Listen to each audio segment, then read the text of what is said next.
Well, Bruce, one of the things that has come up in my market more and more is, traditionally we look at how do we just grow the dealer's customer base through acquisition, conquest marketing, through fixed operations. But, they're really concerned that for 3, even into 4 years, dramatically fewer cars were sold. So the UIO counts are lower than they used to be. And so a lot of their concern is, how are we going to maintain and grow our service business with fewer and fewer vehicles in that mix to do that? I don't know how that translates into your area or not. Yeah, we're definitely seeing the same issues in Northern California with dealers trying to keep their RO count growing, but having less vehicles to do it with, and having to come up with the right marketing strategies to keep their RO count up and keep new customers coming into the dealerships while having less UIO to work with to do that with. Yeah. I think so it's a two-edged sword, because you really got to work hard on retention, because if you've got active customers and you want to keep them happy and engaged, you've got to give them the experience to make sure they don't defect. But that really does put a lot of focus on how do you attract new business in your market to come to your store. Exactly. Because with fewer units in operation having been sold, we have to conquest in what's already out there that's not coming to your store. So the data is a big deal there. Are we really using the data effectively to do that? Right, finding those customers that have purchased from either competitive dealers or moved into the area or have purchased pre-owned for a little bit better affordability, and now we're in your market and may or may not know you exist, and you need to get them into your store and convince them that you're the service department they should be. I think sometimes we underestimate. There's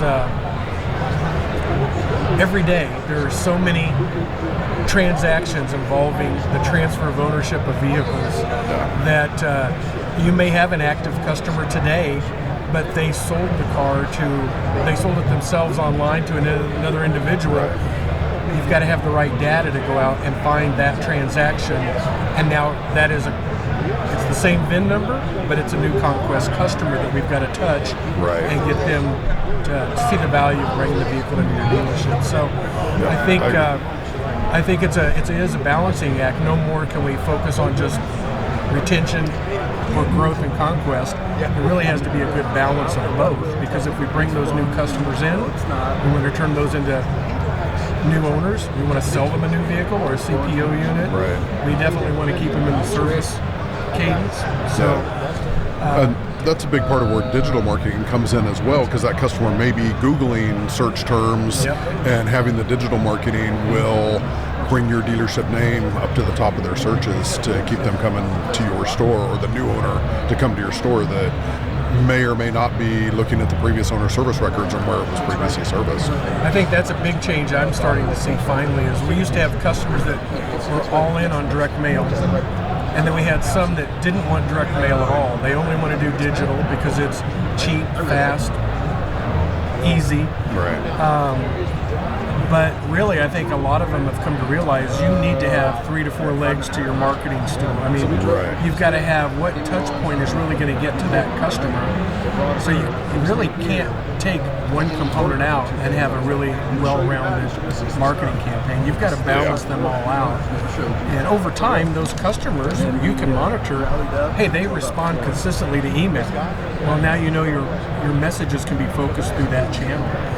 Some people, direct mail, nobody wants to admit it, still drives 70% of our responses. It's still very impactful, yes. It has a staying power that the digital mediums don't have, but the digital side is what lets you have that daily, weekly, monthly presence in front of the customer. So when you combine all of those together. So I was going to mention putting everything together and keeping your name in front of the customer and multiple media channels will drive them to your dealership.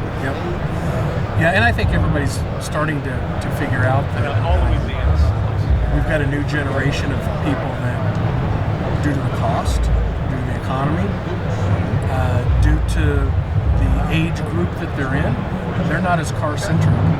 They're more averse to debt. They're more averse to being pinned down by things. So that's another thing we've got to work hard on is as those people come into the car buying process, we're going to have to give them a different experience than we've done in the past. We really are going to have to cater to the things that really, this is what I preach to everybody, is customers want to be taken care of, convenience, a good customer experience first.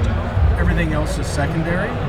But I think the newer generations are a lot more critical of that, what they perceive as a good customer experience. Right. So again, they're also more receptive to some of the digital marketing mediums. So I think that's something I'm trying to focus with my dealers on is, look, don't just look at your price. Don't look at a lost leader necessarily.